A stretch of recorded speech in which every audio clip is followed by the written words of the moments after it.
کیا پاکستان کے لبرلز ہیں کنفیوزڈ یا سچ میں ہے پاکستانیوں کو آئیڈینٹی کرائسس؟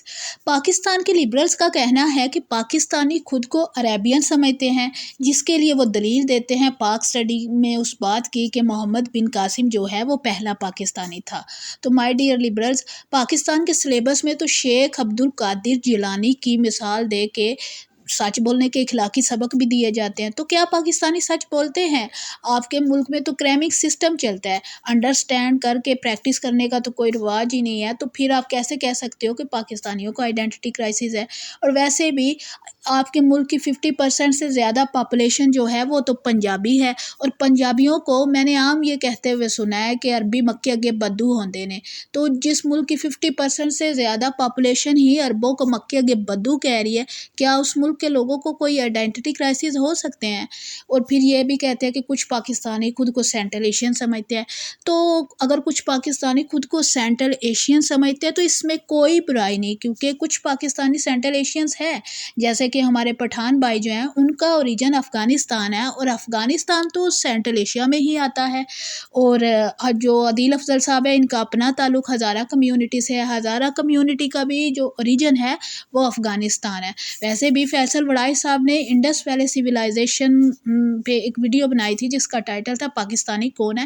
اس میں خود فیصل وڑائی صاحب نے بتایا تھا کہ کچھ پاکستانی یہیں کے سن آف دی سوئل ہے، یعنی ہندو ہیں، اور کچھ جو ہے وہ سینٹرل ایشین ہے جو with the passage of time no doubt اب سن آف دی سوئل بن چکے ہیں۔ یہ غلط نہیں ہے کہ کوئی پاکستانی خود کو سینٹرل ایشین کہے، جیسا کہ حسن نثار صاحب نے کہا تھا۔ غلط یہ ہے کہ گندا خون ہندو خون، یہ نہیں کہنا چاہیے۔ اچھائی یا برائی کا تعلق خون سے نہیں ہوتا، اور ویسے بھی بہت سارے ہندوز ہمارے ہیرو ہیں، جیسے سر گنگا رام، بھگت سنگھ، راجہ پورس، یہ سب ہیرو ہیں۔ اور پھر یہ تو وہ بات ہے نا کہ جس تھالی میں کھاؤ اسی کو چھید کو، اگر آپ ہندوؤں کو گندا کہو گے، ان کی مہمان نوازی کو انجوائے کرتے کرتے آپ یہاں کے سن آف دی سوئل بنے ہو اور اب آپ ان کو گندا کہہ رہے ہو، تو یہ تو غلط ہے۔ پھر جی خان صاحب کو نہ جانے کیا سوجی، وہ ترکی سے ایک ڈرامہ امپورٹ کر کے لے آئے، ارطغرل غازی۔ ان کا کہنا تھا کہ پاکستان میں جو ہے نا وہ اسلام کی بہت بری کنڈیشن چل رہی ہے، پاکستانی جو ہے نا بس نام کے مسلمان رہ گیا۔ تو آپ یہ ترکش ڈرامے دیکھو، ترکش ہیروز کو آئیڈیالائز کر کے نا اچھے مسلمان بنو۔ اس کی بنیاد پہ سید مزمل شاہ صاحب نے یہ کہنا شروع کر دیا کہ اب عمران خان صاحب جو ہے پاکستانیوں کو ترکش بنانا چاہتے ہیں۔ تو سید مزمل شاہ صاحب، کسی کو آئیڈیالائز کرنے سے کوئی انسان جو ہے نا وہ نہیں بن جاتا۔ آپ بھی تو رول آف لاء کی کنڈیشن کے معاملے میں ویسٹ کو آئیڈیالائز کر رہے ہوتے ہو، تو کیا آپ ویسٹرن بن گئے ہو؟ تو کیا آپ کو آئیڈینٹی کرائسس ہے؟ عمران خان نے یہ تو نہیں کہا کہ تم پاکستانی، تم لوگ ترکش نسل کے ہو، تم لوگ ترکش کلچر اڈاپٹ کرو، ترکش لینگویج بولو، ایسا تو نہیں کہا نا۔